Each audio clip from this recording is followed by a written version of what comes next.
Nasaan kaya si Ma'am Veron tuwing linggo at ano ang ginagawa niya? Hey, it's me, Bads Veron. It's another day, another ka-vlog-vlogan.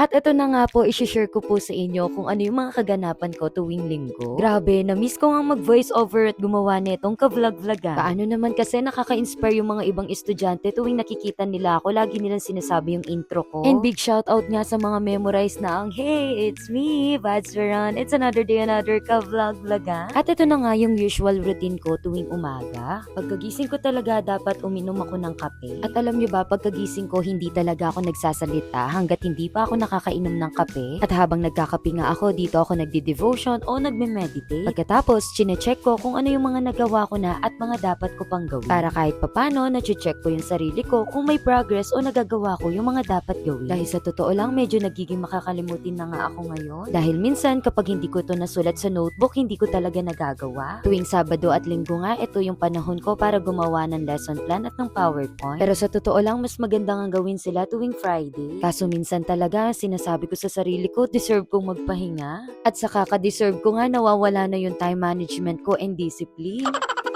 Hindi ako sigurado kung maniniwala talaga kayo sa sasabihin ko. Pero sa totoo lang, ayaw na ayaw ko nga nagbababad sa social media o kaya dito sa mga screen. Kaya minsan patawarin nyo na po ako kung hindi po talaga ako agad nakakapag-reply sa inyo. At sa totoo lang, isa talaga ito sa mga kulang ko. Kulang na kulang sa engagement dahil hindi nga ako nakakapag-reply. Kaya wag mong tatanungin ang sarili mo, Veron, kung bakit hindi nadadagdagan ng followers mo.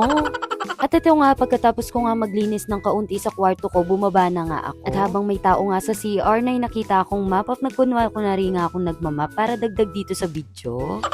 At nasabi ko nga sa inyo, konti pa lang yung paglilinis ko sa kwarto at ngayon ko na nga itutuloy. Maraming ang nagtatanong sa akin kung saan ko pinagawa itong lamesa ko dito. At maraming ang nagkakagusto dito sa style nito, lalo na nga sa mga pailaw. By the way, nung pinagawa ko nga itong kwarto ko, pinasabay ko na nga ipagawa itong lamesa. Nag-search nga lang ako sa Google para ipakita ko yung inspo. At itong ilaw naman ngang ito, pinadala sa akin para gawan ko ng video. At sa totoo lang, laking tulong nga rin ito sa akin. Marami na nga ako mga natanggap na iba't ibang product galing sa TikTok. At sa totoo lang, sobrang nakaka-bless at ang laking tulong talaga sa akin. Karamihan nga sa mga gamit na nakikita nyo galing talaga sa mga TikTok at iba't ibang brand. Kaya sabi ko nga, laking pasasalamat ko sa mga manonood at sumusuporta at lalo na nga sa mga followers ko. Dahil sa inyo, maraming brand na nagtitiwala sa akin. At syempre, lalo na po sa mga bumibili sa yellow basket ko sa TikTok. At dahil nung Friday nga, Valentine's Day, inaayos ko naman itong mga bulaklak na binigay sa akin. At maraming salamat mga anak sa pag-a-appreciate sa akin. At sobra ko rin kayong ina-appreciate at sa totoo lang, kinilig din po ako. Pero sabi ko nga, okay lang kahit wala po, basta wag po kayong gagastos. Kahit letter lang, okay na sa akin. May time kasi talaga na nahihiya ako kesa pagkain na ng bata, ibibigay pa sa akin. After ko nga mag-ayos, dumiretso na kami ngayon sa simbahan. At tuwing linggo nga,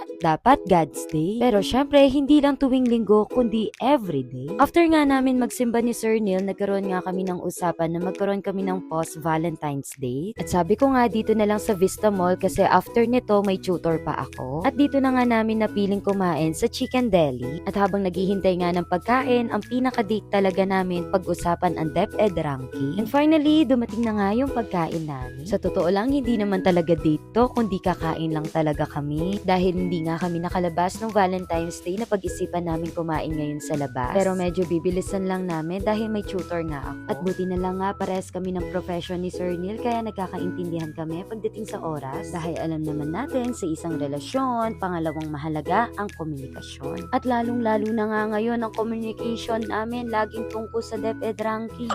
At dahil sa totoo lang medyo nakaka-pressure kasi baka sabihin nito sa akin nagtuturo ako sa TikTok pagdating sa kanya sa personal hindi ko tinuturuan.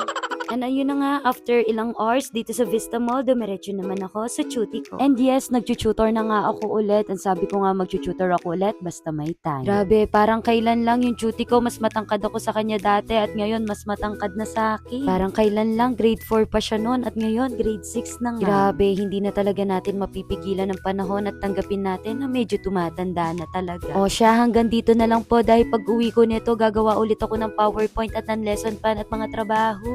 At sa muling ka-vlog-vlogan, thank you po!